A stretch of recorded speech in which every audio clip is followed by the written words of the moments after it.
A obra 10 lições de filosofia da magia, ela vai ter nos seus 5 primeiros capítulos, 6 primeiros capítulos, a relação da magia com a arte, com a religião, com a filosofia, com a ciência, com a mitologia e com a revelação. E aí, depois disso, a gente entra na perspectiva histórica, né? Ou seja, a filosofia da magia na antiguidade, filosofia da magia na Idade Média, na Idade Moderna e na contemporaneidade. E, e cada tópico desse a gente vai extrair uma lição, um aprendizado sobre a magia, né?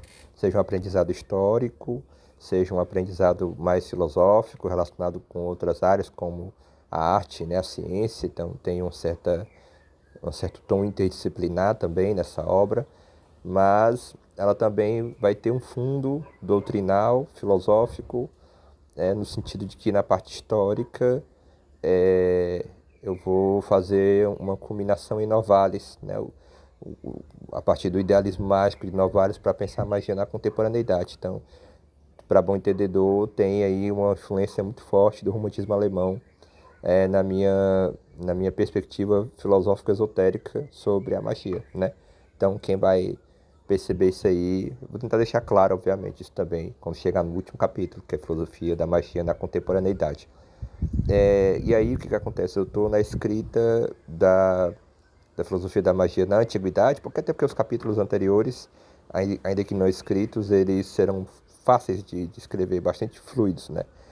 E na questão da filosofia da magia da antiguidade, que é o que eu queria falar nesse áudio mais especificamente, é que é preciso, acho que, deixar claro que a importância dos gregos, né, e da filosofia helenística como síntese filosófica, né, de todo o conceito e a experiência da magia na antiguidade, né? Então, se a gente lembra que os gregos, eles eram esse povo que tentaram encontrar a síntese universal, né? Por isso que é o povo da filosofia, né? O povo que tenta encontrar, por exemplo, não a justiça daquele ou aquele lugar, mas a justiça enquanto tal, a justiça universal, né?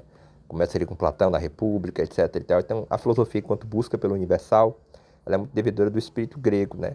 E aí o corpus hermético me parece, vamos dizer assim, um lugar especial para a gente pensar essa síntese da filosofia da magia na antiguidade, na medida em que o corpus hermético ele vai sintetizar, vamos dizer assim, né? Não só o corpus hermético, como também o neoplatonismo, né? Jâmblico também, Próclo, obviamente, né? E aí também os oráculos caldeus, enfim, toda essa coisa do médio platonismo, platonismo tardio de Alexandria, talvez seja muito importante para a gente fazer essa síntese do pensamento mágico, né? Porque, obviamente, que por trás do pensamento mágico está uma relação entre as coisas e a linguagem, né? As coisas e o arquétipo, vamos dizer assim, as coisas e as ideias metafísicas, vamos dizer assim, né? Então, nesse sentido, qualquer fala sobre essa relação vai respingar no conceito de magia, você consegue entender? Então, as práticas mágicas mais primitivas, talvez elas também, talvez não, com certeza, elas operam por essa trama do simbolismo e da significação, né? Um pedaço de madeira simbolizando o inimigo, né?